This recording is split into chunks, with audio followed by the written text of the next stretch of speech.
Helicopter থেকে প্রাণঘাতী অস্ত্র থেকে বিক্ষোভকারীদের উপরে গুলি করার শেখ হাসিনার নিজের মুখে দেওয়া অডিও নির্দেশ এখন আমাদের হাতে। খুনি হাসিনার ক্ষমা নাই। অনেকে বলছেন এটা পাবলিক করতে, সেটা আপাতত করা যাচ্ছে না। মাফ করবেন, আইনি প্রক্রিয়ার কারণে। নিশ্চিন্ত থাকেন, আদালতে এভিডেন্স হিসেবে পেশ করা এবং আদালতের গ্রহণ করার পরে এভিডেন্সটা আপনারা সবাই সেই পিশাচিনীর রক্ত হিম করা নির্দেশ শুনতে পারবেন। আমাদের টিমের অনুরোধ রাখতেই হচ্ছে, এইটা পাবলিক হইলে এভিডেন্স হিসেবে দাখিলের ক্ষেত্রে আইনি সমস্যা থাকতে পারে বলে জানাইছেন ওনারা। তাই আমরা চাই হাসিনার শাস্তি। ওই রেকর্ড পাবলিশ করার জন্য নানা ধরনের চাপ হবে, ট্রল হবে, বলা হবে মিছা কথা বলতেছি, শুনে যাবেন, পাত্তা দিবেন না। আমাদের যে কোর্ট টিম, আমি, ইলিয়াস, মাহমুদ ভাই, সবার কাছেই আছে জিনিসটা। তাই আওয়ামী লীগের উস্কানিতে উতলা হইয়েন না, তবে আশাহত হইয়েন না। তা একেবারে আজকে বিনা জিনিসে ফেরাবো না, খুশি করে দিব শেষে। যেগুলো আদালতে এভিডেন্স হিসেবে দেওয়া হবে না, তার থেকে কিছু শোনাবো, পরে আসতেছি ওই ব্যাপারে। আমি কইছিলাম হাসিনার বাসন নাই, পশ্চিম তারে ছাই দিয়া ধরবে। দেখেন, হিউম্যান রাইটস ওয়াচ প্রতিবেদন দিছে প্রফেসর ইউনূসের কাছে। সেইখানে পুলিশদের নিজেদের ভাষ্যেই প্রমাণ পাওয়া গেছে কতটা নৃশংস হত্যাযজ্ঞ চালানো হয়েছিল। এখানে বলা হয়েছে যে পুলিশ বিক্ষোভকারী ছাড়াও তাদের আশেপাশে বাসাবাড়ির জানলা গেটে দাঁড়ায় থেকে দেখতে থাকা মানুষের উপরে যারা সাক্ষ্য দিতে পারে তাদের উপরে গুলি চালাইছে, যেন কেউ নৃশংসতার সাক্ষ্যটা দিতে না পারে। এই যে এখানে লেখা আছে, পুলিশই বলছে যে এই নৃশংসতা চালানোর নির্দেশ রাজনৈতিক নেতৃত্বের কাছ থেকে আসছিল। পুলিশ অবশ্য নিজের মুখেও বলছে, যেমন ধরেন এই যে এই ভিডিওটা, আমাদের উপর নির্দেশনা আছে, আজকে যদি আপনারা বের হন আমরা কিন্তু ডাইরেক্ট গুলি, আমাদের ব্যবস্থা আমরা নিব। শীর্ষ কর্মকর্তা সিসিটিভি দেখছে, ভিডিও গেমস যেমন খেলে এরকম দেখে দেখে দায়িত্বরত কর্মকর্তাদের এমন ভাবে গুলি করার নির্দেশ দিচ্ছিল যেন তারা ভিডিও গেম খেলতেছে। পুলিশের গুলি করার নিয়ম পায়, সেখানে গুলি না করে শরীরের বিভিন্ন প্রধান অঙ্গ প্রত্যঙ্গে সিসার বুলেট ব্যবহার করে গুলি করছিল, শরীর লক্ষ্য কইরা। এমনকি যখন তাদের জীবনের উপরে, মানে পুলিশের জীবনের উপরে আঘাতের কোনো ধরনের শঙ্কা ছিল না।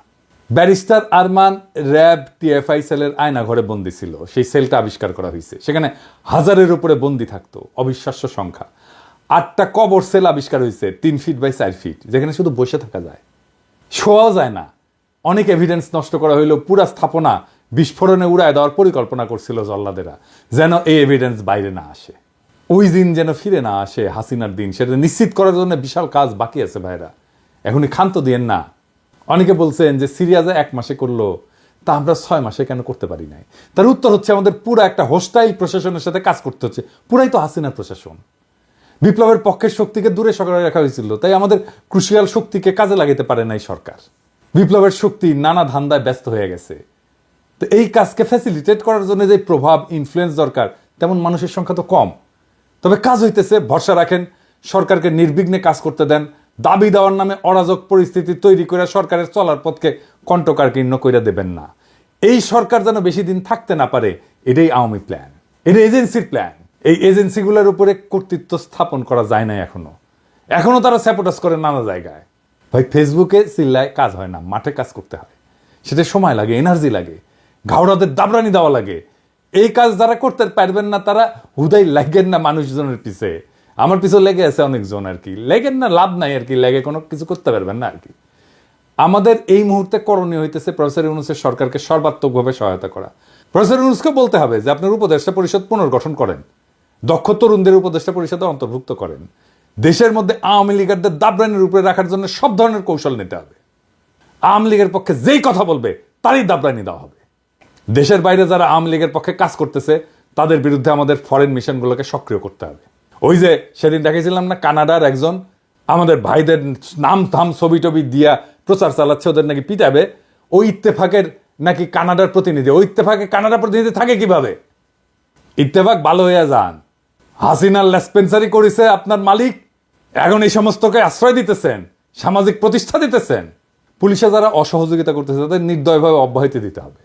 তারপরে সবার সম্পদের খোঁজ নিয়ে টান দিতে হবে। ইন্ডিয়ান সকল ইন্টারেস্টকে, সকল পণ্যকে বর্জন করতে হবে। ইন্ডিয়ার সাথে লটর পটর যারা করতে যাবে তাদের সামাজিকভাবে লজ্জা দিতে হবে।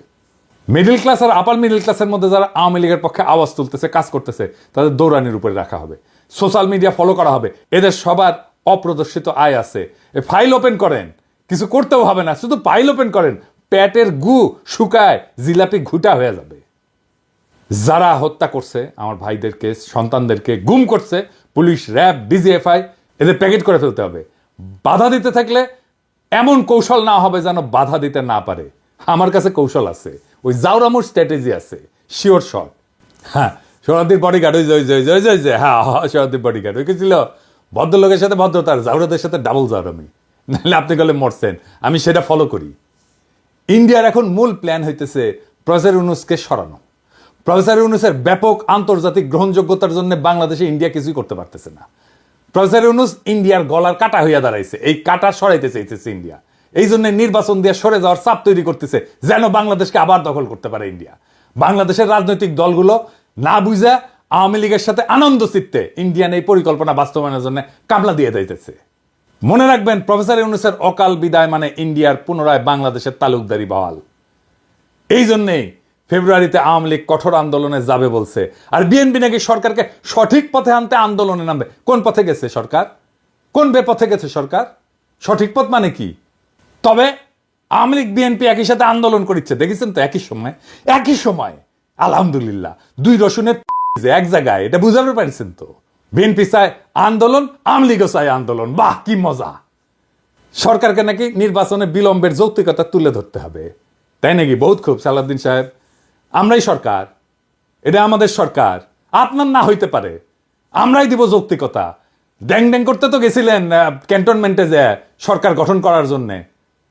এখন সরকারকে অন করেন না, না এখন সরকার আপনার না, আমাদের সরকার, আপনার না হইতে পারে, তবে দিব, আমরাই দিব যৌক্তিকতা। আগামীকাল দেই, হ্যাঁ, মাইনা নেবেন, আমি শিওর। একটা দিন টাইম দেন, মেলা কাজ করার লাগিচ্ছে তো, একটা দিন টাইম চাচ্ছি, খুশি করে যৌক্তিকতা দিয়ে দিমুনি, আমি দিমুনি। জানেন তো সালাউদ্দিন ভাই, আমার যুক্তি গলে শিওর শট। সরকারের দিকে বাউন্সার ছুঁইলেন না, প্রত্যেক বাউন্সারে ছক্কা হাঁকামুখ প্রমিস করলাম। এবার আসেন, কইছিলাম না খুশি কইরা দিব, আসেন খুশি কইরা দিই। হেলিকপ্টার কোন কোন দিক দিয়ে গেছে আর কই কি হত্যাযজ্ঞ চালাইছে, এটা কেমনে বের করা হয়েছে জানেন? এটা রিক্রিয়েট করা হয়েছে কেমনে জানেন? ক্রু যারা ছিল তাদের সকলের পকেটে মোবাইল ছিল, নিজ দিয়ে উড়িছে, আর মোবাইলগুলো কাছের টাওয়ার থেকে সিগন্যাল নিছে, আর বেচারারা মরিছে। ছবির মতো রিক্রিয়েশন হয়েছে আর কি, নিজে থেকে হয়েছে ভিডিও, অসংখ্য সিসিটিভি ক্যামেরার ফুটেজ। মুগ্ধর ভাইয়ের কাছে কয়েক টেরাবাইট আছে ফুটেজ। মুগ্ধর গুলি খাওয়ার যে রিক্রিয়েশন ওর বড় ভাই নিজের হাতে করেছে। কলে হাসিনা সবার কল রেকর্ড করার জন্য ওই যে এনটিএমসি করেছিল, 5 তারিখ সন্ধ্যায় পুরা রেকর্ড ডিলিট করার নির্দেশ দিছে এক ব্রিগেডিয়ার জেনারেল। আইজার নাম কইলাম না, ব্রিগেডিয়ার সাহেব ভালো হইয়া যান, মুছেও গলে দিছে সব। আমাদের কাছে স্বীকারোক্তি আছে কে বলছে মুছে দেওয়ার জন্য। আদালতে দাখিল করা হবে এমন সাক্ষ্য প্রমাণ নষ্ট করার জন্য জেনারেল সাহেব আপনি আদালতে উঠবেন, লিখে রাখেন।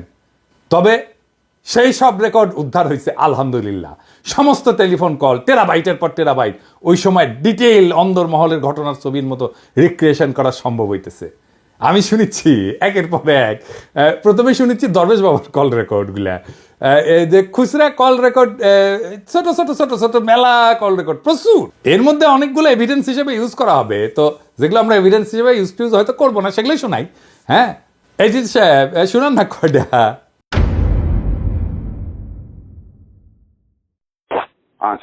স্যার স্যার ওরা আবার আসছে এটা করতে, তো এর মধ্যে আর্মি নাকি একবার ছিল তখন এখন কি অবস্থা হয়েছে ভাই? আমার তো ডিটেল দরকার নেই, এখন কি অবস্থা হচ্ছে? 100+ লোক দরজা ভেঙে ভেতরে ঢুকছে, গেট ভেঙে মেইন গেট। এখন হচ্ছে ওরা আগুন দিচ্ছে আমাদের র মেটেরিয়ালস গুলোতে। আর্মি আসে না? আর্মি তখন হয়তো একবার আসছিল, বাট ওরা আবার চলে গেছে। এখন নতুন হচ্ছে বাঞ্চ আসছে, এখন নতুন করে হচ্ছে আবার জড়ো হয়েছে। আর শাকিল ওখানে কি অবস্থা? ওখানে হ্যাঁ, ওখানে ওই বাজারের ওখানে ওরা স্টে করতেছে, আর মাঝে মধ্যে ড্রোন পাঠাচ্ছে উপর দিয়ে, এবং এখন একটু পিছনে হটে আছে, বাট স্টে করতেছে ওখানে এখনো। এই মাত্র কথা বলবো যে এখনো ওই ওরা স্ট্যান্ড নিয়ে আছে যে সুযোগ পেলে আবার ঢুকবে। জি জি, হ্যাঁ স্যার। হ্যাঁ শাকিল স্যার সালামালাইকুম স্যার, আপনি আলাউদ্দিনকে চেষ্টা করতেছিলেন, পিপি কিছু ভাঙছে ভিতরে, তারপরে এখন সানসিটির থেকে এসে আমাদের পার্কে 2 নম্বর গেটের এখানে আসছিল, তো পুলিশ কিছু ছত্রভঙ্গ করছে ওখান থেকে, তো ওখান থেকে সরে গেছে এখন আপাতত। কারা ছিল? এরা স্যার ওই বাইরের, মানে এরা তো কোনো ছাত্র না, বাইরের এরা। না ছাত্র না তো বুঝলাম, কিন্তু আমাদেরটাকে কেন টার্গেট করতেছে? নিশ্চয়ই প্ল্যান করে টার্গেট করতেছে। এটা তো স্যার এই মুহূর্তে আমি বুঝতে পারছি ঠিক না। আছে, এনিওয়ে চলে গেছে। হ্যাঁ, ওদেরকে পিছায় হটাইছে এখন। আর আমি স্যার আছি ঢাকা অফিসে আজকে। ঠিক আছে, জি স্যার। আপনি ফলো করেন, তাই আমাকে জানাতে থাকেন। জি আচ্ছা স্যার, জি হ্যাঁ স্যার। আসসালামু আলাইকুম স্যার। স্যার স্যার ভালো আছেন? স্যার আলহামদুলিল্লাহ স্যার। আচ্ছা, ওই আইএফআইসি তে তো আপনি মঞ্জুরকে দিয়ে দিয়েছেন, স্যার স্যার স্যার রাশিদকে দেবেন না? রাশিদকে দিয়ে দেন। স্যার একটু আমাদের স্যার হলো কি, ওই যে এরা যারা ছিল, মানে যেমন স্যার ওই যে এই এগুলো আমাদের মানে এফডির পজিশনের এগেনস্টে। আর ফাইন্যান্সিয়াল ইনস্টিটিউশন ডিভিশনে যারা, ওদের এগেনস্টে আবার ফাইন্যান্সিয়াল ইনস্টিটিউশন দিতে হয়, মানে এরকম একটা ইয়ে আছে। তো একজন একজন করে স্যার দিচ্ছি, আমি দিব না সেটা বলি নাই। না, আপনি রাশিদকে দিয়ে দেন, আমার রাশিদ দরকার আব্দুর রহমান। আর থার্ড ম্যান যে আরেকটা তো মুস্তফাও তো এখন চলে যাবে স্যার ওনার তো, হ্যাঁ ওর তো বোধহয় আরো কিছুদিন সময় আছে স্যার। অক্টোবরে চলে যাবে। ওইগুলো স্যার আমরা আমার মনে হয় স্যার, যদি আপনি যদি স্যার এফআইডি থেকে কাউকে চুজ করেন তাহলে একটু সুবিধা হয় আর কি। কারণ এরা তো স্যার এই যেমন স্যার যে যাদের এগেনস্টে দিচ্ছি ওনার তো এফআইডিতেই ছিলেন আর কি, আমাদের জাফর ইকবাল স্যার, কামনা ম্যাডাম, এটা আর কি। ওইটা হলে স্যার ভালো হয়। না, আপনি ওটার জন্য আপনি এক্সেপশন করে দেন। আপনি দুইজন ফাইন্যান্স থেকে দেন, একজন ব্যাংকিং থেকে দেন। আচ্ছা ঠিক আছে স্যার, এটা সময় করে দিবেন। আপনি এক্সেপশন করে দেন, বিকজ আমার জন্য is very important. I want the right person. আপনি যাদেরকে পছন্দ করছেন ওরা সবচেয়ে খুবই ভালো স্যার। এটাতে কোনো এটাতে কোনো ইয়ে নাই স্যার। ঠিক আছে, ঠিক আছে স্যার। আমি ওকে, স্যার জি sir, thank you, thank you.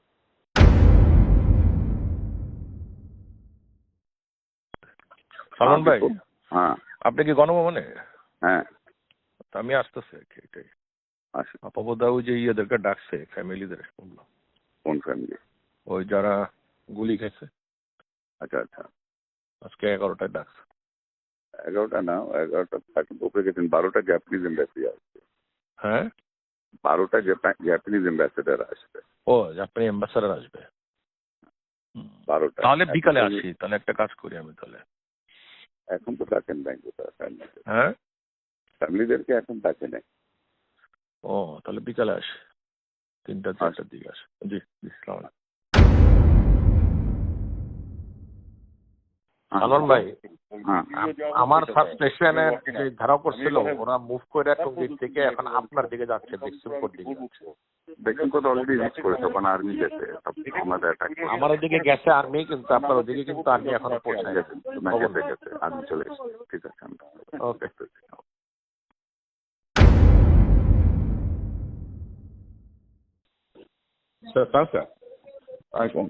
আচ্ছা, আরেকটা, ওই আপনারা যে ন্যাশনালাইজ ব্যাংকে কি ডিএমডি প্রমোশন হচ্ছে নাকি? না স্যার, এখনো ধরা হয়নি। ধরা হয়নি? কবে ধরবেন? লিস্টগুলি চাইছেন নাকি? ব্যাংকগুলি থেকে লিস্ট গেছে আপনাদের কাছে, তারা এলিজিবল? হইতে পারে, কিন্তু স্যার এটা, হ্যাঁ হইতে পারে, এখনো প্রসেস শুরু হয় না এইভাবে। এত চিন্তা ভাবনা। ও আচ্ছা, ওরা নিজেরা হয়তো লিস্ট দিচ্ছে। ও ডিএমডি তো স্যার হলো যে জিএম থেকে হয়। জিএম থেকে ডিএমডি হয়, তো ওটা আপনার প্রসেসটা কি কবে শুরু করবেন? এটা স্যার আরো সময় আছে, বসতে হবে, সময় আছে স্যার। ঠিক আছে। আমার একজন আছে, আমি আপনাকে হোয়াটসঅ্যাপে নাম পাঠিয়ে দিই। ওই জনতা ব্যাংকের মিজান বলে একজন আছে, জিএম, সিনিয়র মোস্ট আছে সে, সিনিয়রিটিতেও সে পাবে। Is very good. ঠিক আছে, যখন শুরু করবেন তখন একটু খেয়াল রাখবেন। আচ্ছা ঠিক আছে। ওকে, থ্যাংক ইউ।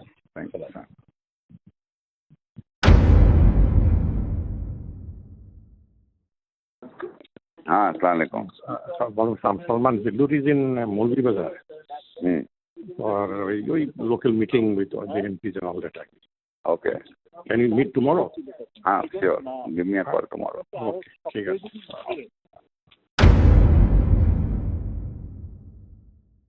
जी सलमान भाई। বিপু রোববার 11টায় হ্যাঁ আমি বিডাতে ওই ব্যবসায়ীদের সাথে একটা সিটিং করতে চাচ্ছি। আচ্ছা, খুব ভালো হয়। তো ওই দিন তো 450 জনের সাথে বসলাম, হ্যাঁ তো আপাতত বললো কি হ্যাঁ তোমাদের সমস্যাটা আমরা দেখবো। হ্যাঁ তো এখন আমি 50-60 জনকে নিয়ে, তুমি, আমি, ঠিক আছে, টিটো, হ্যাঁ পলক, ঠিক আছে। আমরা বসে ওদের কথা শুনি কি কি সমস্যা জি, আছে না জি, আছে, একটু জি, দেখানো জি, তো দরকার, ইকোনমিটা জি, ঠিক অবশ্যই করতে অবশ্যই হবে। অবশ্যই। তো তুমি তো একটু নোট করে রাখো 11টায় বিডাতে, বিডাতে 11টায় রোববার দিন। রোববার দিন। জি okay, thank you. Hello. Salman, you're in Bida all day. हाँ, I was busy all day. हाँ. Achha. What time are you free tomorrow? Tomorrow, maybe in the morning I should be free. Around what hours? 11? 12ish. Okay. 12ish. ঠিক আছে।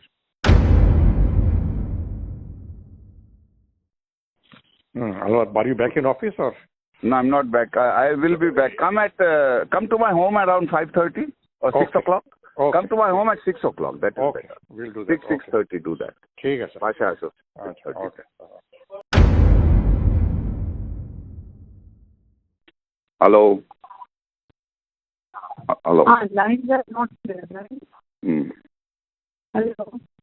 Hello. हाँ, ठीक है, अभी वो किया जा रहा है, क्या? कंट्रोल में लाने का कोशिश किया जा रहा है, हो जाएगा इंशाल्लाह, कल तक पता लगेगा। इंशाल्लाह प्रोग्राम कर रहे हैं। ओके, बस दुआ करो। ओके। আর দেখেছেন না হিন্দি না উর্দু কিবান কয়, দেখেছেন কে যেন ফোন করেছিল, খুঁজে বের করেছি ওটা কে। যাই হোক, অনেক গুরুত্বপূর্ণ মানুষ কল রেকর্ড আছে। আগে একটা ছোট সুনাপটিটা শোনাই। হ্যাঁ, এইটা স্যার ওই যে শামীম হাসানেরটা শোনান না, দরবশ বাবার। এই শামীম হাসান কে জানেন? আগে আগে শুনে নেন, আগে শুনেন। ওই যে venture capital and private equity association of বাংলাদেশের সভাপতি, ভিসিপিআব কয়। ওই আবার association of software and information services বেসিসের সভাপতি ছিল, জয়ের নাকি পার্টনার ছিল বিজনেস। আগে শুনেন তার আলাপ। জি, আসসালামু আলাইকুম স্যার, আমি শামীম বলছিলাম। কোন শামীম? শামীম, আমি ওই ভেঞ্চার ক্যাপিটাল অ্যাসোসিয়েশনের প্রেসিডেন্ট, বিসিসির পাস্ট প্রেসিডেন্ট স্যার। একটু গাইডেন্স নেওয়ার জন্য ফোন দিলাম স্যার। আমি এইমাত্র এফবিসিসিআই, বিএসসি সবার সাথে কথা বললাম। আমাদের তো স্যার একটু এখন মানে ব্যবসায়ী সমাজ থেকে বিবৃতি দেওয়া, তারপর কারফিউ উঠলে শান্তি সমাবেশ করা, আমাদের একটু স্যার সবার তো অ্যাক্টিভ হওয়া দরকার স্যার। তো করেনি গুলি। হ্যাঁ, আমি তো আমাকে বলতে হবে কেন? এটা আপনারা করেন। জি স্যার, করতেছি স্যার। আপনি একটু গাইডলাইন দিন। আপনারা উদ্যোগ নেন। জি স্যার, আমি এখনই সবার সাথে কথা বলতেছি স্যার। উদ্যোগ নেন, এটা নেন। জি ঠিক আছে স্যার। ওকে ওকে স্যার। জি জি, আপনারা কন্ডেম করেন। জি স্যার, ওইটাই করতেছি স্যার। আপনারা নিন্দা জানান। আপনারা নিন্দা জানাচ্ছেন না কেন? জি স্যার, ওইটাই করতেছি স্যার, সবার সাথে কথা বলতেছি স্যার। জি স্যার, ঠিক আছে স্যার। Thank you. ওকে, জি তামাকু। ওরে দেখেন কেমনে প্রথম আলো কেমনে ওরে চাঙ্গে তুলিছে, দেখেছেন? প্রথম আলো ওর লেখা চাপে, ওর খবর চাপে, দেখেছেন? ও কেমনে এলিট বানাইছে প্রথম আলো, দেখেছেন? তো এটা শুনবেন না? আচ্ছা, থাক। বস্ত্রকল মালিকদের সংগঠন Bangladesh textile mills association, BTM এর সভাপতি, আম্বার গ্রুপের চেয়ারম্যান এবং বিটিএম এর সাবেক সহসভাপতি শওকত আজিজ রাসিলের একটা আলাপের ক্লিপ আছে, আজকে শুনলাম কিছুক্ষণ আগে।